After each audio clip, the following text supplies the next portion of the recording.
hard because it's funny. I don't think it's difficult because like I can skate. Para essa luta, de verdade mesmo. Quem me conhece, quem tá aí, pô, lado a lado sempre.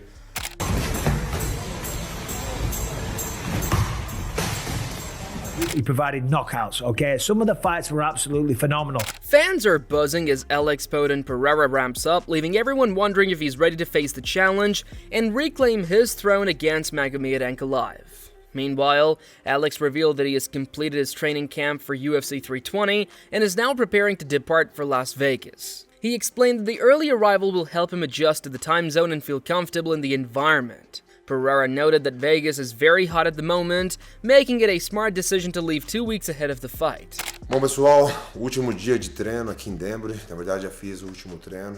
Agora vou mostrar um pouco da minha bagunça aqui para vocês e arrumar minhas coisas, minhas malas, né, para minha viagem para Las Vegas, para minha próxima luta, em 2 semanas antes, né, para se climatizar com o ambiente, né? Pô, Las Vegas é muito quente. Acho que 2 semanas aí é um tempo bom, beleza? Vou mostrar pra vocês aí a bagunça. Chama. Furthermore, Pereira stated that he's very excited for this fight. He explained that those who have seen him in this camp and the previous one can notice the improvements in his conditioning and the evolution of his techniques. Pereira added that he is feeling confident and in great shape heading into the bout. Pra essa luta, de verdade mesmo. Quem me conhece, quem tá aí, pô, lado a lado sempre. Como foram as outras preparações, principalmente a última preparação, né, viu aí a grande diferença, a evolução técnica, né, o condicionamento físico, pô, meu corpo assim tá muito bem, pô, até o momento eu me sinto muito bem. Fui fazer o filme, né, fui gravar as partes lá pro filme, e as pessoas começaram a ver ali, falou, pô, o Poatan começou a viajar de novo e tal. Quando eu tava na parada do filme, faltava 7 semanas. E pode ver em todas as entrevistas, sempre eu falei que era 6 semanas, né, de camp para mim. Então, pô, tinha 7 semanas, tava tudo dentro assim do planejado. Eu tinha ido pro Brasil, tinha feito a preparação física lá de 30 dias. On top of that, on his final day in camp, Alex took time to assist the kids training at his gym, sharing strategies and knowledge they could use to grow. He aimed to help the next generation of fighters develop into skilled professionals. Mas aí, tipo, se não arriscar nada, porque o cara bater mais forte, aí fica difícil, pô. É aqui, ó, você vê o Lohan? Vai comigo aqui nesse tamanho, tá aqui, ó, o tempo todo, entendeu? Ó. Você vai fazer com um cara inferior, você tá aqui, ó. And consequently, the kids at the gym wished Alex and his team luck, expressing their hope that when he returns this time, he will have the belt with him. We'll be leaving tomorrow for Vegas. We're going to get that win. Champ is ready, you know, and he's here. What a blessing, huh? What a great time. You're fighting, have the best in the world watching your training. Good. You guys are showing up today, man. Going at it over here. Pô, a galera tá se matando aqui, porra. I was like, what the hell is going on? Everybody's exciting. Because Alex is here, né? Watching you guys. So yes, we're leaving tomorrow and wish us good luck. We're leaving with the whole team. However, it appears that Magomed Ankalaev is still in the gym grinding hard. It appears that unlike Alex, a few days remain in his training camp.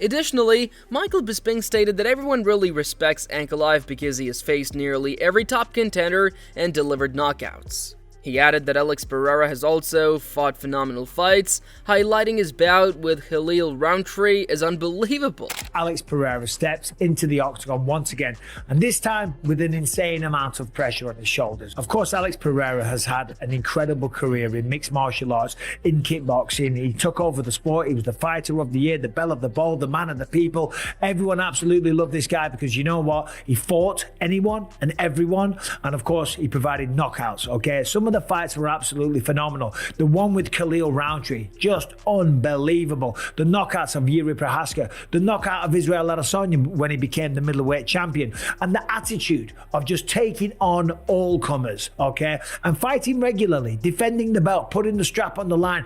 That is what really got people on board. I thought this guy is amazing. And of course, the fight style was very fan-friendly. Furthermore, Bisping stated that when watching Pereira's fights, you usually see intense action and brutal finishes, with opponents being spectacularly put to sleep. However, he noted that this was not the case in Pereira's first fight with Magomed Ankalaev, where he did not make a significant impact. You see action, you see violence, you see people getting put to sleep in brutal fashion. However, last time out, that wasn't the case. He went up against Magomed Ankalaev. He lost the belt. He lost a decision pretty soundly, to be honest. And he didn't really do much in the fight. He didn't pull the trigger. Of course, he was on an insane schedule. He was fighting frequently. Maybe he was a little burned out. And he was also flying all over the world. And we spoke about this at the time. I did videos on this. He was in Australia. He was all over the place. He was maximizing on the opportunity of being the champion and trying to rake in all the money that he could and just enjoy the moment. Why not? There's nothing wrong with that. However, what comes first is the fights. And I do believe that was a factor in the Magomed Ankalaev fight, why he lost the fight, because he did look a little bit flat. Moreover, Bisping stated that the only fighter who could present a real challenge to Pereira is Magomed Ankalaev, as he's the only opponent with superior wrestling skills and comparable size. But he didn't get to fight though, so if you're a critic you could say, well, he was kind of getting mollycoddled, he was getting looked after, he was getting favourable matchups. No, that wasn't the case. It was just the state of the light heavyweight division at that time. The only person that could really wrestle was Magomed Ankalaev. And of course he had some weird matchups along the way with Johnny Walker and accidental eye pokes and clashes of heads and all kinds of shit. But when he did get his shot, he maximised on the opportunity. Now the fight goes down in just over 2 weeks. Alex Pereira came out and said, if Ankalaev loses, it's unlikely that he gets another title shot. And that's kind of a statement that leaves you scratching your head a little bit. Let's remember, we all know Magomed won the first one. If Pereira wins the second one, well, of course you do a rubber match. In addition, Chael Sonnen stated that nobody even requested the rematch and noted that even Pereira did not ask for the fight. Looking ahead, he suggested that the right move would be to plan a trilogy fight in case Alex comes out victorious. Let him around and fight the winner of Prochazka and Roundtree, or no, he's not going to be in there with Prochazka again, most likely. Who's awesome, by the way. Yeah, of course. But he's just not going to be in there with him again. But therein lies a part of the problem. Like, why are we doing this? Why are we doing this? I don't know what Ankalaev gets if he wins. He already beat him. Nobody asked for this rematch, including Pereira. Ankalaev asked for it. It was a little bit odd. Ankalaev actually got a little bit nasty, calling, but come fight me. It's like, he just did. What is it that you planned that you're bringing the belt this time? I mean, it really was a little bit of a confusing situation. And then to your point, what happens if he comes and picks it up? Well, the right thing to do. On the other hand, with 2 weeks remaining, Alex appears noticeably bigger, weighing in at 233 pounds. It seems he is confident he can make weight within the remaining time. It's hard because it's funny. I don't think of it as difficult because like I can skate better, I can walk. So like I don't think if you're like you can slippery up there. Reflecting on the first fight, Alex Pereira stated that before that fight, the UFC did not even want to match him with Magomed Ankalaev. He explained that he expressed interest and the UFC eventually made the fight happen. Pereira acknowledged that he lost the first fight but accepted it, and since then, he continued voicing when he wanted to fight, targeting August, and noted that discussions with the UFC were ongoing. Outubro, né? Então, tipo, pô, a gente vê a moral que ele não tem, né? Com o UFC, de, pô, ser o campeão, tá pronto e esperar o desafiante. Started before the first fight. Seemed that the UFC now even wanted to put him in. Alex multiple times said that he'll show interest in fighting him. They will not make the fight happen. Okay, the fight happened, went the way that it went. Since then, we kind of had an idea when Alex wanted to fight him. It was already conversation with the UFC, and this guy kept tweeting that, I want to fight this day, I want to fight this day. Alex already had a time frame for August. Couldn't happen in August because of the UFC, but and then October. He added that while Ankalaev kept tweeting about wanting specific dates, the UFC could not be convinced to schedule it in August. Pereira concluded that he's now fighting when he originally aimed to. But he's the one that kept saying, I'm ready, I cannot fight, I'm ready, I want to fight, I'm ready, I want to fight. But seeing that this dude not even have power inside his own organization, you know. So, on Alex's perspective, he's fighting the time frame that he aimed for it. Not that he turned down fight or anything like that. He aimed for August. UFC couldn't put together in August, they pushed to October.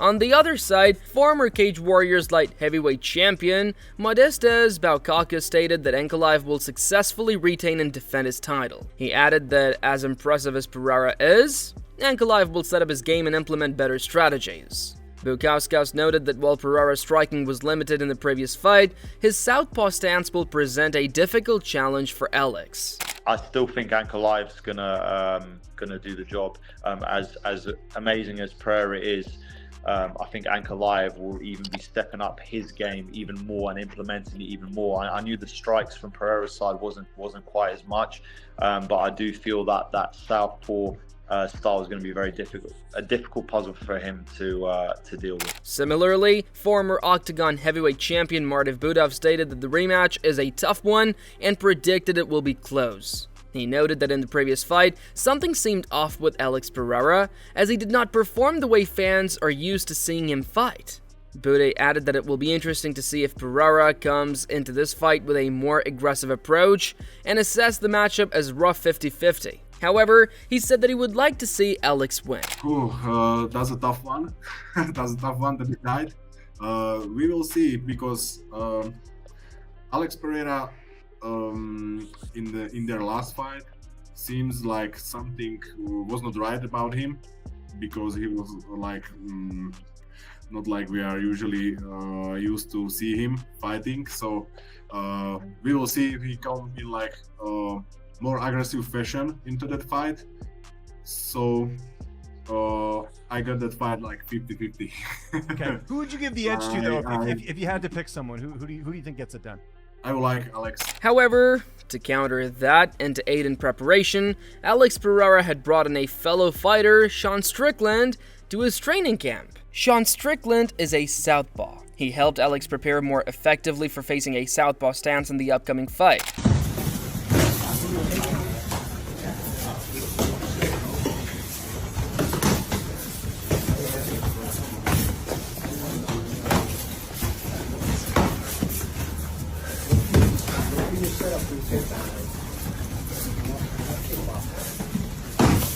Additionally, Carlos Prates stated that he believes Pereira will be victorious this time. He explained that Pereira had some time to relax and reflect, and he expects him to enter the octagon better prepared for the fight. I think Pereira gonna win. You know, he got a break on his career.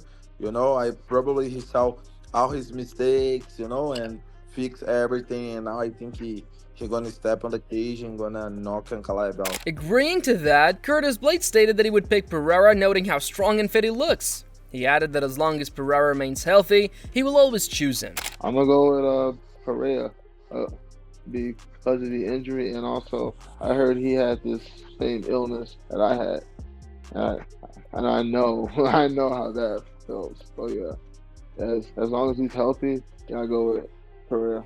Looking back, Alex stated that after the first fight, he needed a short break to heal his injuries and take some time off before the next bout. He explained that the UFC promised him he would be the one granted the next title challenge, and he also added that despite losing the first fight, he received a lot of support from his fans and was able to secure and renew sponsorship deals. E mesmo perdendo agora, pô, eu não senti isso dos fãs ou de patrocinadores.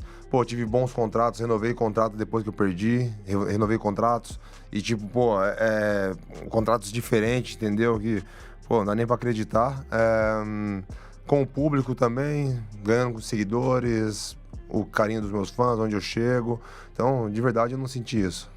Honestly, I didn't feel that too much. Even last year, when everything was going great, I had some negative comments, like on a regular, people talk negative stuff, but even though after the last fight that he didn't win, fans see a lot of people supporting him. He was able to renew great sponsorship deals, you know what I mean? His popularity for him is still the same, the love from the fans. But the action doesn't stop there on the main event. Michael Bisping noted that the co-main event of the UFC 320 features Merab Dvalishvili taking on Corey Sandhagen, a matchup considered phenomenal. Michael noted how Dvalishvili is rapidly emerging as one of the biggest stars in the UFC, marking an incredible trajectory in his career. In the co-main event, Merab Dvalishvili taking on Corey Sandhagen. That is a phenomenal fight. Merab Dvalishvili slowly becoming one of the biggest stars in the UFC, which is an unbelievable arc for this man's career. He's got a record of 20 wins with 4 losses. He's on a crazy win streak right now. He's defended the belt 2 times, took it off O'Malley, beat Umar Nurmagomedov, choked out O'Malley in the next one. But I do believe that Corey Sandhagen does provide some unique problems. His fight IQ is just off the scale. He's a very, very smart and calculated guy. He has a very cerebral approach in there. He has beautiful footwork. However, Merab admitted that this fight will not be easy, noting that Corey Sandhagen presents a stylistically new challenge for him. He described Sandhagen as a dangerous opponent and praised his skills on the feet, and Merab stated that he plans to engage and exchange punches with Corey during the fight. I know a lot of people think I got this fight easy, but no, definitely no, because it's a new fight for me. Corey Sandhagen is a dangerous opponent.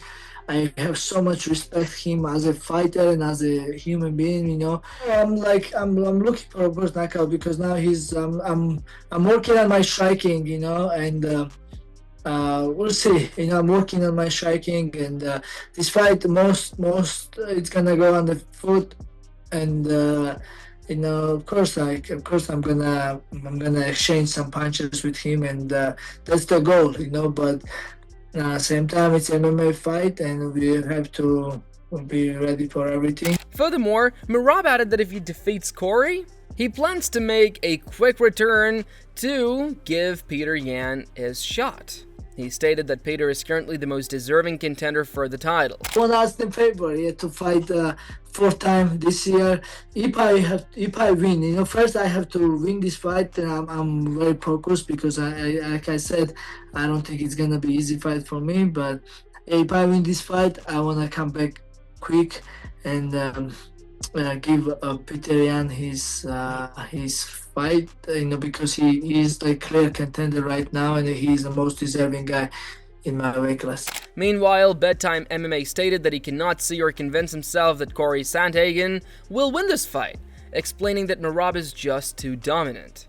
He said Merab will get in Sandhagen's face, disregard his stance and switching, overwhelming him, and land significant shots throughout the fight. I just can't pick Corey Sandhagen. I cannot convince myself that Corey Sandhagen is gonna go out there. Dude, he's switching stances, dude. Dude, he's controlling the freaking void, dude. This ain't Thunderbolts, bro. There's no void movement. There's none of that. I just think Merab is going to get in this guy's face. He's going to ignore his stance switching. He's going to overwhelm him in the boxing, land good shots. And I will talk about the striking matchup of these two as well as the grappling. And I think he can physically bully Corey Sandhagen around, get on his back, knee him in the thigh, push him around, threaten submissions, emote on him, beat him up with ground and pound. I just think Merab is going to drown Corey Sandhagen and beat him up. I'm not picking Corey Sandhagen. I'm not even going to get on here and be like, I don't know, man, Corey has a good chance. However, Michael Bisping stated that the fight will be great, but he believes Merab will defeat Corey Sandhagen. He added that he knows it is a big if, noting that while Merab is a tough stylistic challenge for anyone, if he cannot beat Sandhagen, then there is no one else in the division who can compete with him. The man's ground game is phenomenal. Look at what he did to Davison Figueiredo. Yes, okay, it was a knee injury for Figueiredo, but it was the beautiful groundwork and it was the leg lock attempts that kind of caused that scenario. So all in all, that's a great fight, and I do believe that if Merab Dvalishvili does beat Corey Sandhagen, and that's a big if, it's a big if, although Merab is a tough stylistic matchup for anybody, but if he can beat Corey Sandhagen, I'm telling you, I don't think there's anyone in this division right now that can beat him. Whereas Bedtime stated that Merab will control the fight against Corey Sandhagen. He explained that it is unlikely to end in a finish due to Sandhagen's style and Merab's low finishing rate, but he is confident that Merab will secure a dominant decision victory. I think Merab is going to have his way with Corey Sandhagen. I think it's going to be a dominant decision. I don't think it's going to be a finish because of the way that Corey Sandhagen fights. And because of the way that Merab literally has like a 10% finishing rate. Like, I'm not going to pretend this guy's all of a sudden Khabib in his prime or something like that. But yeah, I'm feeling pretty confident that Merab is going to win this fight by like dominant decision.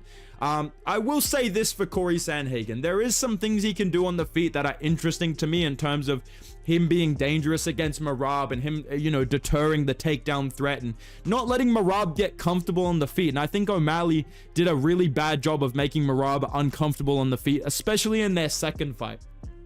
I think O'Malley was way too overthinking this matchup. Corey Sandhagen is not like that. So I feel like it's going to be the inverse, where he gets destroyed by Aljo because he's like, yeah, let's grapple, and then just gets choked out. But against Merab, I think Corey's more dangerous when he's taken down than some of these other guys at bantamweight. I think he has submissions from the guard. He has good triangles, good arm bars off his back. You don't want to be relying on those in MMA. We saw my boy T-City trying to fluke a sub this weekend, getting pieced up by 40. Oh my god, bro.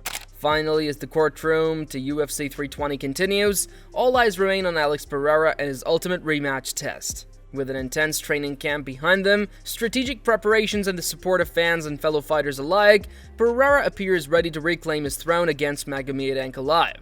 Now, we want to hear from you. Let us know your thoughts and predictions in the comment section down below, and we'll see you in the next video with more exciting updates. In the meantime, like, share, and subscribe.